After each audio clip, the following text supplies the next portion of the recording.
صدر نیوز میں خوش آمدید۔ واشنگٹن سے میں ہوں آپ کا میزبان قمر عباس جعفری۔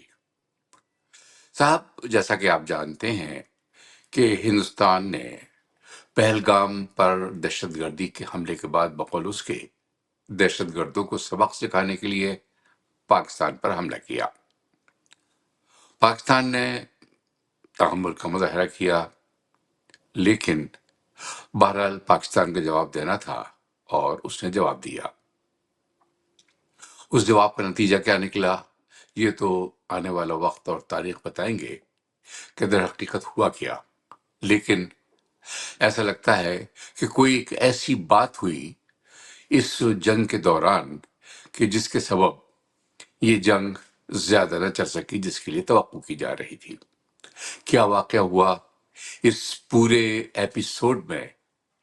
چینی ٹیکنالوجی کا کتنا دخل ہے؟ بھارت کے رافیل، اس کا روسی میزائل کا دفاعی نظام اور اس کے ایئرپورٹس پہ کیا گزری، یہ سب ہم گفتگو کریں گے۔ اس وقت ہمارے ساتھ موجود ہیں ممتاز دفاعی تجزیہ کار ریٹائرڈ بریگیڈیئر عمران ملک۔ جی ملک صاحب، یہ بتائیے کہ ہوا کیا آخر؟ یہ ہندوستان یہ کہتا ہے کہ پاکستان نے اس جنگ بندی کے لیے درخواست کی تھی، بین الاقوامی اطلاعات یہ ہیں کہ ہندوستان کی طرف سے یہ بات امریکہ سے کہی گئی، اور امریکہ جو کچھ گھنٹے پہلے تک بالکل غیر جانبدار نظر آتا تھا، اچانک وہاں سے سیز فائر کے لیے کہا گیا اور سیز فائر ہو گیا۔ ہوا کیا یہ؟ بہت نوازش جعفری صاحب آپ نے اپنے پروگرام میں شامل کیا۔ دیکھیں، یہ ابھی تک جیسے کہ وہ ایک زمانے میں امریکہ نون ان نون ہے کہ رمسفیلڈ صاحب یہ کہا کرتے تھے کہ اٹس اے نون ان نون۔ تو یہ یہاں پہ بھی یہی اس کی وہ ہے حیثیت اس وقت، کیونکہ ابھی تک یہ بالکل کلیئرٹی کے ساتھ سامنے نہیں آیا ہے کہ یہ کیا وجہ ہوئی۔ مگر اس سے ایک بات تو واضح ہے کہ جو بھی وجہ تھی وہ ایسی خوفناک تھی کہ جس کے بعد ہندوستان نے اکارڈنگ ٹو دا پاکستانیز جو دوسرے ممالک ہیں ان سے انہوں نے رابطہ کیا اور ان کے تھرو امریکہ سے کہا کہ ابھی سیز فائر ہو جانا چاہیے، we want to get off the ramp, اگر جے ڈی وینس صاحب کی ہم انگریزی استعمال کریں تو یہ ایسا ہوا ہے۔